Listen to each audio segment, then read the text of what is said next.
ایک دن حضور مسجد نبوی شریف میں جلوہ افروز تھے، صحابہ کا اجتماع تھا،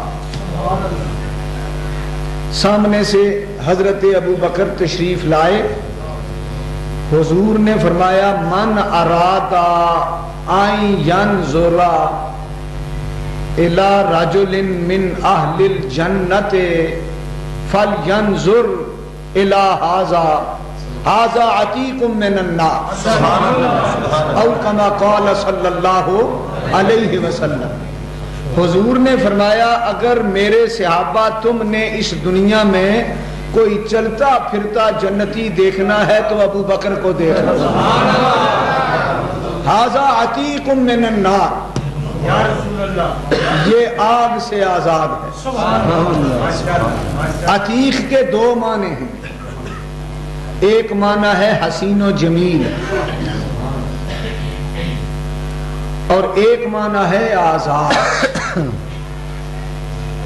آپ حسین و جمیل بھی تھے اور زبان رسالت کے فرمان کے مطابق دوزخ سے آزاد بھی۔ اور یہ بھی آپ کو یاد ہے کہ حضرت ابو بکر صدیق رضی اللہ تعالیٰ عنہ عشرہ مبشرہ میں سے ہیں۔ وہ 10 صحابہ ہیں جن کو رسول اللہ صلی اللہ علیہ وسلم نے نام لے لے کر پکار کے کہا فلاں بھی جنتی، فلاں بھی جنتی، فلاں بھی جنتی۔ ان کو کہتے ہیں عشرہ مبشرہ۔ وہ 10 صحابہ جن کو حضور نے جنت کی بشارت دی تھی، ان میں سر فہرست حضرت ابو بکر صدیق کا نام ہے۔ بلکہ یہاں ایک جملہ عرض کرتا ہوں، بات سمجھ میں آ جائے، مزید ذوق ایمان پیدا ہو۔ سارے نیک لوگ، نیک عمل کرنے والے جنتی ہیں، جنتی ہیں۔ کیا مطلب؟ عالم جنتی ہیں، حافظ جنتی ہیں، ولی جنتی ہیں، صالح جنتی ہیں، اچھے عمل کرنے والے جنتی ہیں۔ علماء بیٹھے ہیں، ان سے پوچھ لو، اس کا مطلب یہ ہے کہ مرنے کے بعد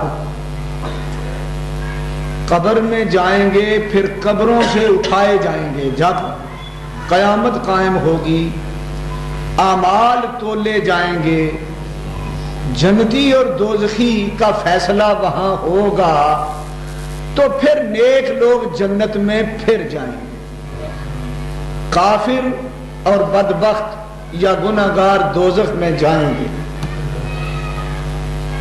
باقی سارے نیک لوگ جو جنتی ہیں وہ قیامت کے بعد جنت میں جائیں گے۔ قبر کے اندر جنت کی ہوائیں اور خوشبوئیں ملتی ہیں نیکوں کو۔ قبر کے اندر حدیث کے مطابق جنت کی طرف کھڑکی کھلتی ہے مومن کے لیے، اور اس کی قبر جو جنت کا باغ بن جاتی ہے، اس کا مطلب ہے کہ جنت کی خوشبوئیں اور جنت کی ٹھنڈی ٹھنڈی ہوائیں اس کی قبر میں آتی رہتی ہیں۔ لیکن بعین ہی جنت میں داخلہ یہ قیامت کے بعد ہوگا۔ جتنے نیک ہیں وہ جنتی ہیں، یعنی قیامت کے بعد جنت میں جائیں گے، اور صدیق اکبر ایسے جنتی ہیں جو آپ بھی جنت ہیں۔